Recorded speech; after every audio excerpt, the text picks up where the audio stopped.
ಸದ್ಯದಲ್ಲಿ ರಾಜ್ಯಕ್ಕೆ ಯಾವ ರೀತಿಯ ಪರಿಸ್ಥಿತಿ ಇದೆ ಅಂತಂದ್ರೆ, ಮೊನ್ನೆ 19 ಜನ ಶಾಸಕರು ಸಚಿವರಾಗಿ ಪ್ರಮಾಣ ವಚನ ಸ್ವೀಕರಿಸಿದ್ರು. ಅವರಿಗೆ ಇನ್ನೂವರೆಗೂ ಖಾತೆ ಹಂಚಿಕೆ ಅನ್ನುವಂಥದ್ದು ಆಗಿಲ್ಲ. ಆಗಸ್ಟ್ 13ನೇ ತಾರೀಕಿಂದ ಅಧಿವೇಶನ ಬೇರೆ ಆರಂಭ ಆಗ್ತಾ ಇದೆ. ಖಾತೆ ಹಂಚಿಕೆ ಮಾಡದಂತಹ ಸಂದರ್ಭದಲ್ಲಿ ಖಾತೆಗೆ ಸಂಬಂಧಪಟ್ಟಂತಹ ಪ್ರಶ್ನೆಗಳು ಬಂದ್ರೆ ಅದಕ್ಕೆ ಉತ್ತರವನ್ನ ಯಾರು ಕೊಡ್ತಾರೆ ಅನ್ನುವಂತಹ ಪ್ರಶ್ನೆ ಈಗ ಮೂಡ್ತಾ ಇದೆ. ಬಹಳ ಮುಖ್ಯವಾದಂತಹ ವಿಚಾರ ಏನು ಅಂತಂದ್ರೆ ವೀಕ್ಷಕರೇ, 19 ಜನರಿಗೆ ಈವರೆಗೂ ಯಾವುದೇ ಖಾತೆಯನ್ನ ಹಂಚಿಕೆ ಮಾಡಿಲ್ಲ.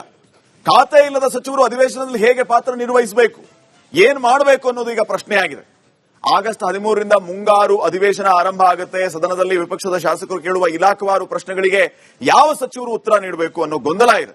ಇದೇ ಮೊದಲ ಬಾರಿಗೆ ಬಹುತೇಕ ಸಚಿವರ ಬಳಿ ಖಾತೆಗಳು ಇಲ್ಲ. ಆದ್ರಿಂದ ಬಹುತೇಕ ಇಲಾಖೆಗಳು ಸಿಎಂ ಹಾಗೂ 13 ಜನ ಸಚಿವರ ಅಧೀನದಲ್ಲಿದೆ.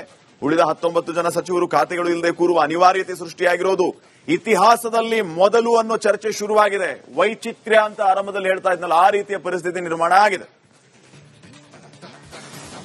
ಆರಾಗಿಲ್ಲ, ಒಂದೇ ಒಂದು ಕಾಲಿದೆ ಅಷ್ಟೇ. ಅದೇ ಒಂದು ಕಾಲಿದೆ. ಮಹಿಳೆ ಕೋಟ ಅಂತ ಒಂದು ಮಹಿಳೆ ಕೊಡ್ಲೇಬೇಕು. ಅದು ಯಾವಾಗ ಆಗ್ಬೋದು? ಒಂದೆರಡು ದಿನ ಅಥವಾ ಅದೇನು ಅಷ್ಟು ಅರ್ಜೆಂಟ್ ಏನಿಲ್ಲ. ಮಹಿಳೆ ಕೊಡ್ಬೇಕು, ಕೊಡ್ತೀವಿ. ಆರಾಗಿಲ್ಲ, ಒಂದೇ ಒಂದು ಕಾಲಿದೆ ಅಷ್ಟೇ. ಅದೇ ಒಂದು ಕಾಲಿದೆ. ಮಹಿಳೆ ಕೋಟ ಅಂತ ಒಂದು ಮಹಿಳೆ ಕೊಡ್ಲೇಬೇಕು. ಅದು ಯಾವಾಗ ಆಗ್ಬೋದು? ಒಂದೆರಡು ದಿನ ಅಥವಾ ಅದೇನು ಅಷ್ಟು ಅರ್ಜೆಂಟ್ ಏನಿಲ್ಲ. ಮಹಿಳೆ ಕೊಡ್ಬೇಕು, ಕೊಡ್ತೀವಿ. ಆರಾಗಿಲ್ಲ, ಒಂದೇ ಒಂದು ಕಾಲಿದೆ ಅಷ್ಟೇ. ಅದೇ ಒಂದು ಕಾಲಿದೆ. ಮಹಿಳೆ ಕೋಟ ಅಂತ ಒಂದು ಮಹಿಳೆ ಕೊಡ್ಲೇಬೇಕು.